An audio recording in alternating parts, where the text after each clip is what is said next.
हिमाचल के कांगड़ा के देवी मंदिर में सदियों से लगातार 9 ज्योत जल रही है। इन 9 ज्योतियों का सोर्स आज तक पता नहीं चल पाया। अकबर ने भी इस अखंड ज्योत को बुझाने की कोशिश की। जब वह इस ज्योत को नहीं बुझा पाया तब उसके मन में भी श्रद्धा जागी।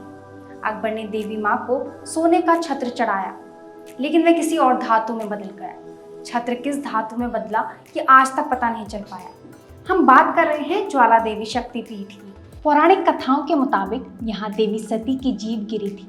बाद में कांगड़ा की पहाड़ी पर ज्योति रूप में देवी प्रकट हुई। सबसे पहले माँ के दर्शन यहाँ पशु चरा रहे ग्वालों ने किए थे। तब से आज तक ये ज्योति जल रही है। यहाँ नवरात्रि की शुरुआत झंडा रस्म और कन्या पूजन से होती है। इन दिनों रोज सुबह 5 बजे कपाट खुलते हैं और मंगला आरती होती है। वहीं रात को 10 बजे शयन आरती के बाद कपाट बंद होते हैं। नवरात्रि के 6ठे, 7वें और 8वें दिन मंदिर 24 घंटे खुला रहता है। 9वें दिन हवन और कन्या पूजन होता है। 9 दिनों तक यहाँ दिन में 5 बार आरती होती है और इनमें अलग अलग भोग लगते हैं। सुबह की पहली बड़ी आरती में मालपुए, दूसरी में पीले चावल और दोपहर में दाल चावल चढ़ाते हैं। रात में होने वाली बड़ी आरती में देवी को मिश्री और दूध का भोग लगता है। करीब 100 साल पहले तक ज्वाला देवी में पंचबलि की परंपरा थी। इनमें भेड़, भैंसे, बकरी, मछली और कबूतर की बलि दी जाती थी, लेकिन बाद में ये प्रथा बंद कर दी गई। अब इनकी जगह पीले चावल और उड़द की बड़ी का भोग लगाया जाता है। सदियों से जल रही अखंड ज्योत कौन सी गैस से जल रही है और इसका सोर्स क्या है, ये जानने के लिए जापान समेत कई देशों से मशीनें लाई गई, लेकिन आज तक इसका सोर्स पता नहीं चला है। रिसर्च फेल होने के बाद वैज्ञानिक अपनी मशीनें यहीं छोड़ गए, जो आज भी यहाँ के जंगलों में पड़ी है।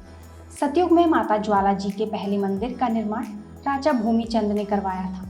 इसके बाद 1835 में कांगड़ा के तत्कालीन राजा संसार चंद और महाराजा रणजीत सिंह ने करवाया था। मंदिर में जल रही ज्योतियों की एक खास बात यह है कि इन ज्योतियों को छूने पर हमारा हाथ नहीं जलता है। यहाँ आने वाले माँ की ज्योतियों को छूते हैं और माथा टेकते हैं। अकबर ने अखंड ज्वाला को जांचने की कोशिश की और उसे बुझाने के लिए नहर का पानी ज्योत की ओर छोड़ दिया। इसके बाद भी अखंड ज्योत जलती रही और पानी पर तैरने लगी। ये चमत्कार देख अकबर के मन में देवी के लिए श्रद्धा जागी तो अकबर नंगे पैर देवी मंदिर आया और सोने का एक छत्र चढ़ाया। कहा जाता है कि अकबर ने सोने का छत्र चढ़ाया तो उसे इस बात का घमंड हो गया था, इसलिए देवी ने वो छत्र स्वीकार नहीं किया। चमत्कार से ये छत्र किसी और ही धातु में बदल गया। तब से अब तक छत्र की धातु जानने के लिए भी कई रिसर्च हुई, लेकिन ये तय नहीं हो पाया कि छत्र में लगा सोना ही है या कोई और धातु। आज भी ज्वाला जी मंदिर में वो गौरक टिब्बी मौजूद है, जहाँ सुलगती हुई धूप दिखाने पर माँ पानी पर दर्शन देती हैं। ज्वाला देवी मंदिर में गर्भगृह में 9 अखंड ज्योतियाँ जल रही हैं, जिनके अलग अलग नाम हैं।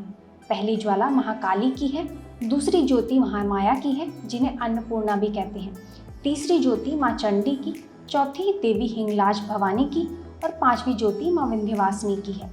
छठी ज्योति धन धान्य की देवी महालक्ष्मी की है, 7वीं विद्या की देवी सरस्वती की है, 8वीं ज्योत देवी अंबिका की और 9वीं ज्योति मनोकामना पूरी करने वाली माँ अंजनी की है।